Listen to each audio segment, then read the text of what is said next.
ప్రతి ఓటరు తాము తీసుకున్న ఎన్యూమరేషన్ ఫారాలను బీఎల్ఓలకు అందించాలని కమిషనర్ మయూర్ అశోక్ పేర్కొన్నారు. నగరంలో తూర్పు పశ్చిమ నియోజకవర్గాల్లో జరుగుతున్న స్పెషల్ ఇంటెన్సివ్ రివిజన్ ప్రక్రియను ఆయన క్షేత్రస్థాయిలో పరిశీలించి అధికారులకు కీలక ఆదేశాలు జారీ చేశారు.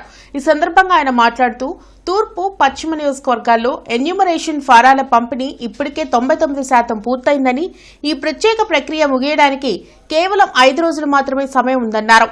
ఎవరైనా ఇంకా ఫారాలు అందచేయకపోతే వారి కోసం గురు శుక్రవారాల్లో జీఎంసీ సిబ్బంది మళ్లీ ప్రతి ఇంటికి వచ్చి ఫారాలను సేకరిస్తారని చెప్పారు.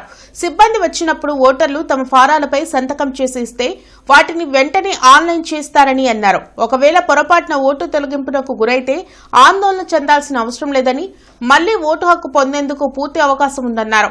ప్రజల సౌకర్యార్థం అన్ని సచివాలయాలు, ప్రధాన కూడళ్లలో ప్రత్యేక హెల్ప్ డెస్క్లను ఏర్పాటు చేయడం జరిగిందన్నారు.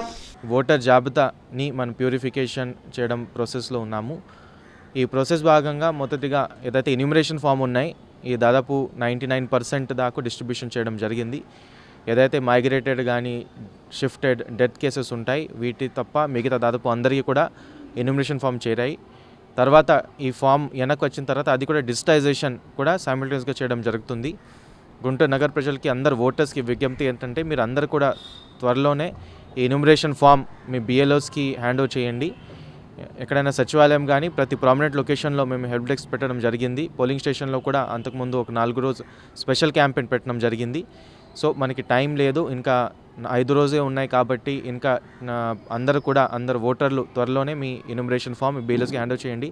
అదేవిధంగా మేము మళ్ళీ ఒకసారి ప్రతి ఇంటికి వెళ్ళి ఎన్యూమరేషన్ ఫామ్ కలెక్ట్ చేయడం జరుగుతుంది. ఇవాళ రేపు ఎక్సైజ్ చేయడం జరుగుతుంది. సో ఎవరైనా మా సిబ్బంది మీ ఇంటికి వచ్చినప్పుడు అందరూ కూడా మీ ఎన్యూమరేషన్ ఫామ్ ఒకవేళ ఇవ్వలేదంటే ఇమీడియట్గా సైన్ చేసి ఇస్తే అది కూడా డిజిటైజ్ చేస్తాము. ఎవరైనాకి ఎన్యూమరేషన్ ఫామ్ ఇవ్వకుండా ఓట్ డిలీట్ అయితే వాళ్ళకి మళ్ళీ అవకాశం కూడా ఉంటుంది. ఫామ్ 6 పెట్టుకొని లేదంటే ఫామ్ 8 పెట్టుకొని మీరు ఒక కాన్స్టిట్యూషన్ వేరే కాన్స్టిట్యున్సీ కానీ అది మార్చడానికి కూడా మీకు అవకాశం ఉంటుంది. కాబట్టి ఎవరు కూడా భయపడకుండా అందరూ కూడా మాకు సహకరిస్తే మనం ఓటర్ జాబితా మంచిగా ప్యూరిఫైగా చేయడానికి మనం సిద్ధమవుతుంది.